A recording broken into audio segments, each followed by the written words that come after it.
السلام علیکم ورحمۃ اللہ تعالی وبرکاتہ۔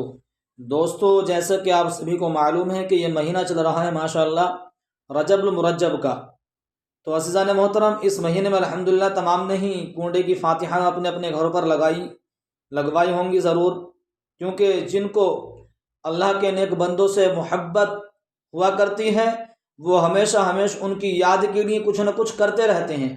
تو الحمدللہ یہ اپنی پوری شان و شوکت اور آب و تاب کے ساتھ یہ مہینہ گزر رہا ہے، چل رہا ہے۔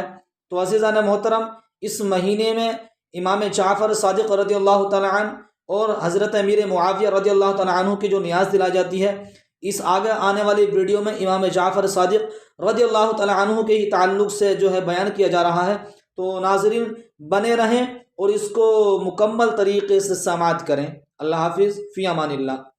امام جعفر صادق جس کو اللہ نے جنت بیچنے کا اختیار دیا، ایک مرتبہ امام جعفر صادق کے پاس ان کا ایک پڑوسی آیا اور کہنے لگا حضرت مجھے گھر بیچنا ہے، میں گھر بیچنا چاہتا ہوں۔ فرمایا ٹھیک ہے ہمیں بیچ دو۔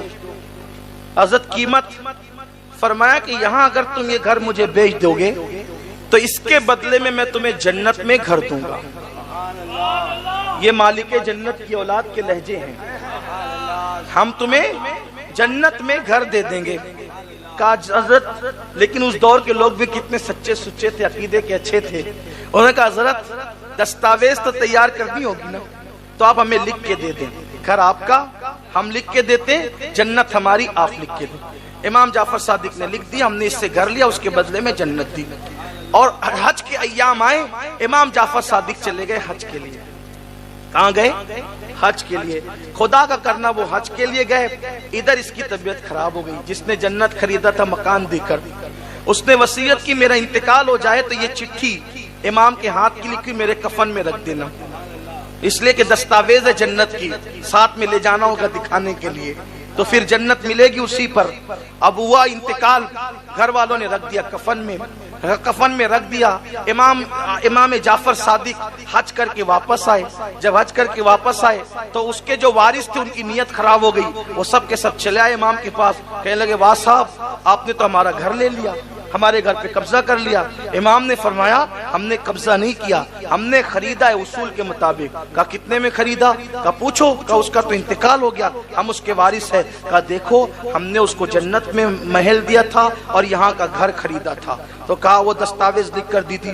کہا لو صاحب یہ بھی کوئی سودے ہوتے ہیں، جنت میں محل دے دیا اور یہاں کا گھر لے لیا، آپ نے لے لیا ہمارا گھر۔ فرمایا امام جعفر صادق نے سودا تم سے نہیں کیا تھا، سودا جس سے کیا تھا اب جا کر اس سے پوچھو کہ میں سودے میں سچا ہوں کہ نہیں۔ کہا لو صاحب یہ بھی کوئی بات ہوئی، وہ تو مر کے قبر میں چلا گیا، ہم اس سے کیا پوچھنے جائے۔ فرمایا جاؤ تو صحیح، جاؤ تو صحیح۔ اللہ اکبر، سیرت نگار لکھتے جب وہ پہنچے اس کی قبر پر تو جو چٹھی انہوں نے اپنے ہاتھ سے اس کے کفن میں رکھی تھی وہ چٹھی اس قبر پر پڑی ہوئی تھی۔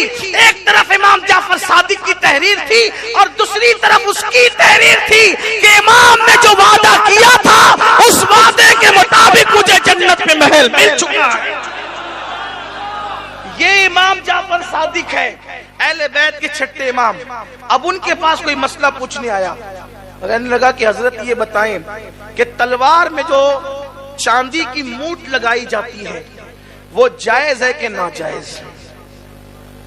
کیا ہے؟ جائز ہے کہ ناجائز؟ اب اگر مجھ سے کوئی پوچھے کہ چائنیز کھانا جائز ہے کہ ناجائز تو میں کہوں گا جائز ہے، تو کہیں گے اس کی دلیل کیا ہے؟ تو میں کہوں گا کہ وہ جو فلاں خان صاحب فلم دنیا میں کام کرتے نا وہ بھی چائنیز کھاتے ہیں۔ کہا واہ جی واہ، بڑی دلیل لائی آپ نے، آپ بھی غیر معتبر ہو گئے غیر معتبر کا حوالہ دے کر۔ صحیح یہی نا بھائی، جائز بتانا ہے تو اس کا حوالہ دو، دامن نچوڑ دے تو فرشتے وضو کرے، یہی تو ہے، یہی تو ہے۔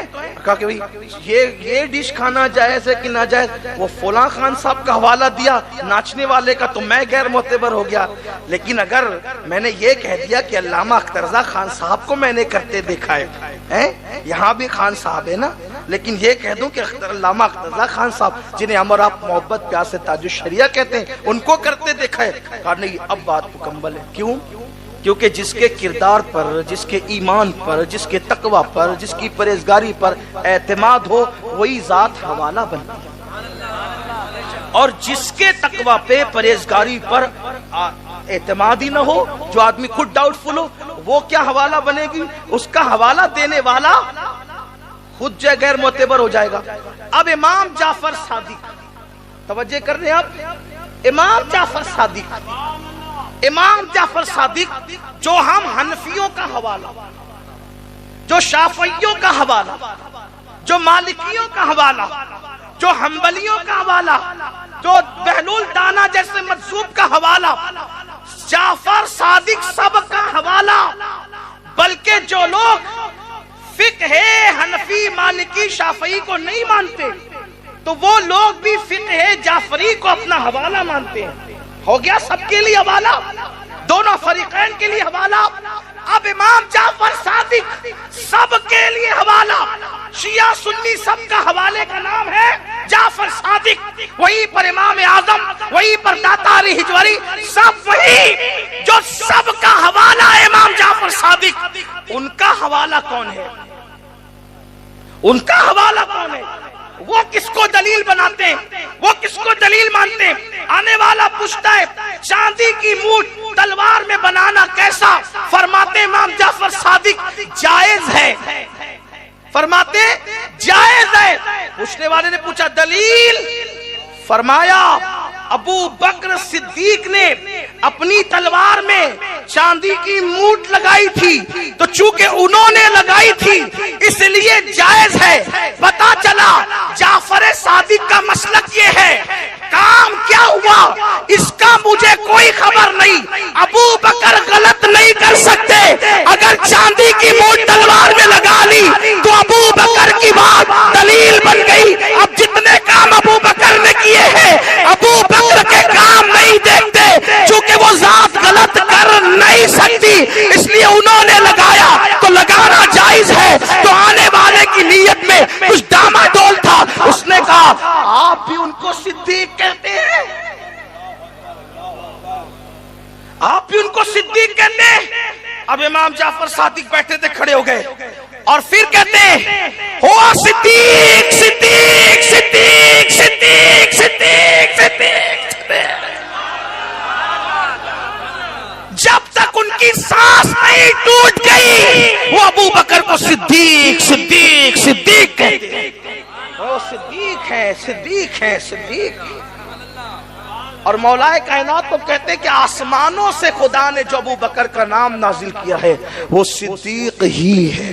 نعرہ تکبیر، نعرہ رسالت، نعرہ حیدری، خاندان اہل بیت اور سیدنا صدیق اکبر. تو مال کے بعد باری آتی ہے آل کی. اب آل کے معاملے میں صدیق اکبر نے ترجیح کس کو دی؟ قربان. آپ کی بڑی مشہور روایت ہے، آپ کا بیٹا ایمان لانے کے بعد صدیق اکبر کے ساتھ اس کی بابا بدر کا میدان کتنا بھیانک اور دردناک تھا. ایک طرف باپ، دوسری طرف بیٹا، ایک طرف چچا، دوسری طرف بھتیجا، ایک طرف ماموں، دوسری طرف بھانجا. یہ حضور کے صحابہ ہیں. میرے عزیزوں، نبی کے لیے کوئی داماد نہیں چھوڑتا یار، انہوں نے اپنا باپ چھوڑا ہے. جو شہر میں کعبہ تھا، کعبہ وہ شہر چھوڑا. ہمیں کعبے سے کیا مطلب، محبوب گیا تو ہم بھی چلے. یہ صحابہ ہیں. لوگ ان کا کردار آج مشکوک کر رہے ہیں جنہوں نے کعبے والا شہر چھوڑا، اللہ کے نبی کے لیے مال چھوڑا. اور یہ تو صدیق اکبر ہے.